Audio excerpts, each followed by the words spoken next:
अस्सलामुअलैकुम dear students. Hopefully आप सब बिल्कुल ठीक होंगे। स्टूडेंट्स, आज का हमारा टॉपिक है डाइजेशन इन अमेबा, जो कि बहुत ही मज़े का टॉपिक है।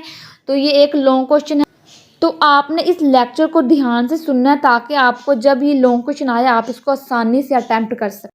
अगर अमेबा की बात करें तो इसका सबसे पहला पॉइंट ये है कि amoeba has intracellular mode of digestion, यानी कि अमेबा के अंदर जो भी डाइजेशन होती है वो सेल्स के अंदर होती है, इसलिए हम इसकी डाइजेशन को इंट्रासेलुलर डाइजेशन कहते हैं।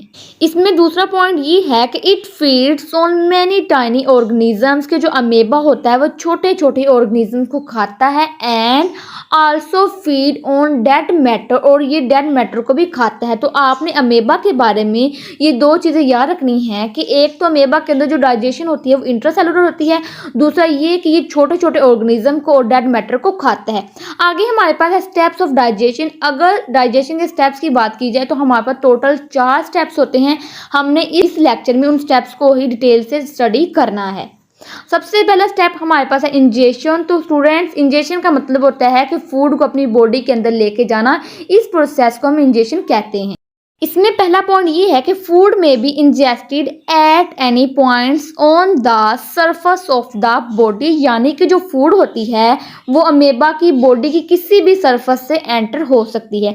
आगे ये है कि when amoeba comes in contact with food particle, के जब अमेबा फूड पार्टिकल के कांटेक्ट में आता है, it put out pseudopodia around food. तो ये क्या करता है कि उस फूड पार्टिकल के इर्द गिर्द एक सूडोपोडिया को पुट कर देता है। ये सूडोपोडिया क्या करता है कि these pseudopodia fuse together around the food particle and forming food vacuum. और क्या होता है कि सूडोपोडिया फूड पार्टिकल के इर्द गिर्द फ्यूज हो जाता है, यानी कि आपस में मिल जाता है और उस फूड पार्टिकल को फूड वैक्यूल में कन्वर्ट कर देता है। आगे हमारे पास है डायग्राम इंजेशन की, जो कि आप समझ लेंगे तो आपको इंजेशन के बारे में हर एक चीज़ आसानी से समझ आ जाएगी। इसमें पहले क्या होता है कि ये हमारे पास एक अमेबा होता है जिसमें एक फूड पार्टिकल आता है और इसके साथ कॉन्टैक्ट में आ जाता है। तो ये अमेबा क्या करता है कि एक सूडोपोडिया को प्रोड्यूस करता है। ये सूडोपोडिया इस फूड पार्टिकल के इर्द गिर्द रैप हो जाता है, यानी कि लिपट जाता है, और फिर क्या होता है कि ये सूडोपोडिया आपस में फ्यूज हो जाता है, यानी कि मिल जाता है, और फिर क्या करता है कि उस फूड को फूड वैक्यूल की शक्ल में अमेबा के अंदर एंटर करवा देता है। तो स्टूडेंट्स, अगर आप ये डायग्राम अच्छे से समझ लेंगे तो आपको इंजेक्शन के बारे में हर चीज़ आसानी से समझ आ जाएगी।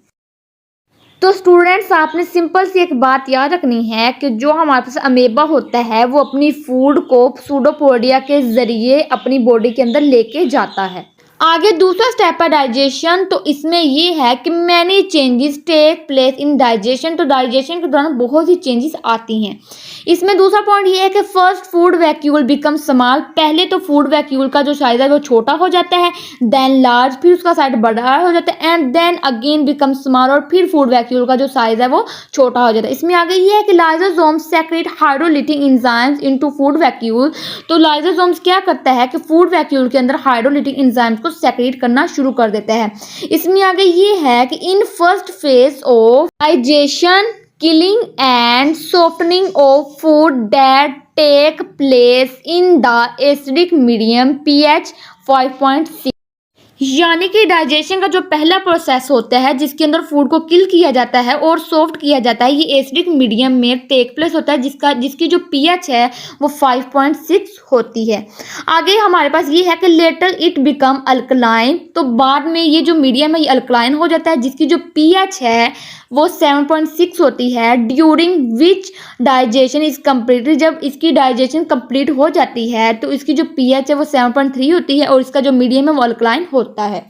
आगे डाइजेशन का थर्ड प्रोसेस है एसिमिलेशन। तो इसमें ये है कि membranes of lysosomes form canals, के जो लाइसोसोम्स की मेम्ब्रेन्स होती हैं वो केनाल को बनाती हैं। इसमें दूसरा पॉइंट ये है कि the products of digestion are passed in these canals, और डाइजेशन के जो प्रोडक्ट्स होते हैं वो इन केनाल्स के अंदर से गुजरते हैं।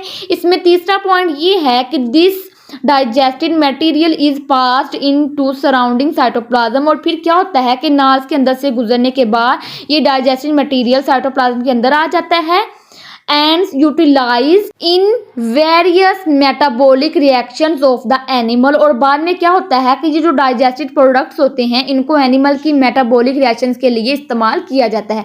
यूटिलाइज का मतलब होता है इस्तेमाल कर। तो आपने याद रखना है कि जो डाइजेस्टेड प्रोडक्ट होते हैं उनको एनिमल के मेटाबॉलिक रिएक्शन के लिए इस्तेमाल कर लिया जाता है।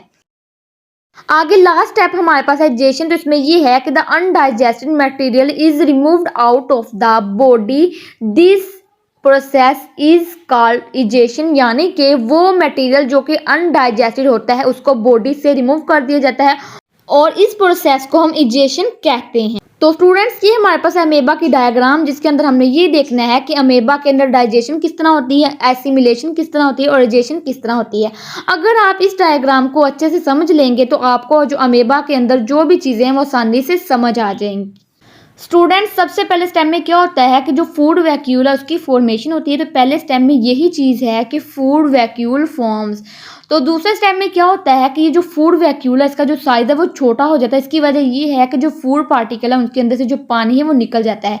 तो दूसरे स्टेप में यही चीज़ लिखी हुई है कि food vacuole decreases in size due to loss of water, कि जो फूड वैक्यूल है इसका जो साइज है वो छोटा हो जाता है पानी के निकलने की वजह से। फिर तीसरे स्टेप में स्टूडेंट्स क्या होता है कि ये जो हमारे पास फूड वैक्यूल है इसके अंदर से जो एंजाइम्स हैं वो सेक्रीट होते हैं और ये लाइजोसोम्स के एंजाइम होते हैं। तो हमारे पास थर्ड स्टेप में भी यही चीज़ लिखी हुई है कि जो enzymes are secreted into food vacuole by lysosomes, के जो लाइजोसोम्स के एंजाइम्स होते हैं वो फूड वैक्यूल के अंदर सेक्रेट होना शुरू हो जाते हैं। उसके बाद फोर्थ स्टेप में क्या होता है कि ये जो फूड वैक्यूल है इसके अंदर से जो किनार्स हैं वो रेडिएट होना शुरू हो जाती हैं। तो स्टूडेंट्स आपने ये चीज़ याद रखनी है। तो इसके फोर्थ स्टेप में हमने यही लिखा हुआ है कि फाइन किनार रेडिएट्स फ्रॉम डाइजेस्टिव वैक्यूल के अंदर से जो फाइन किनार्स होती हैं वो रेडिएट होना शुरू हो जाती है। Then the products of digestion pass into cytoplasm, और जो डाइजेशन के प्रोडक्ट्स होते हैं वो साइटोप्लाज्म के अंदर आ जाते हैं। आगे स्टूडेंट्स लास्ट प्रोसेस हमारे पास क्या होता है, removal of undigested material is called egestion. तो वो प्रोडक्ट्स जो कि अनडाइजेस्टेड होते हैं, डाइजेस्ट नहीं हो सकते हैं, वो बॉडी से रिमूव करवाना होता है, इस प्रोसेस को इजेशन कहते हैं।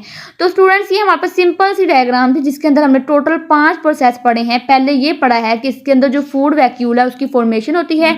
दूसरा हमने ये पढ़ा कि जो फूड वैक्यूल है इसका जो साइज है वो छोटा हो जाता है। तीसरा हमने ये पढ़ा कि इस फूड वैक्यूल के अंदर जो एंजाइम्स हैं वह सेक्रीट होते हैं। और चौथा हमने ये पढ़ा कि इस फूड वैक्यूल के अंदर जो किनार्स हैं वो रेडिएट होना शुरू हो जाती हैं। और पांचवा हमने ये पढ़ा कि जो मटेरियल अनडाइजेस्टेड होता है उसको बॉडी से रिमूव करवा देना होता है। तो स्टूडेंट्स ये हमारे पास सिंपल सा टॉपिक था। अगर आपको ये एग्जाम्स में एज अ लॉन्ग क्वेश्चन आ जाए तो आपने इसको शुरू से लेकर लास्ट तक इसी तरह लिखना है। इंशाल्लाह आपको जो नंबर है वो पूरे मिलेंगे। ओके जी।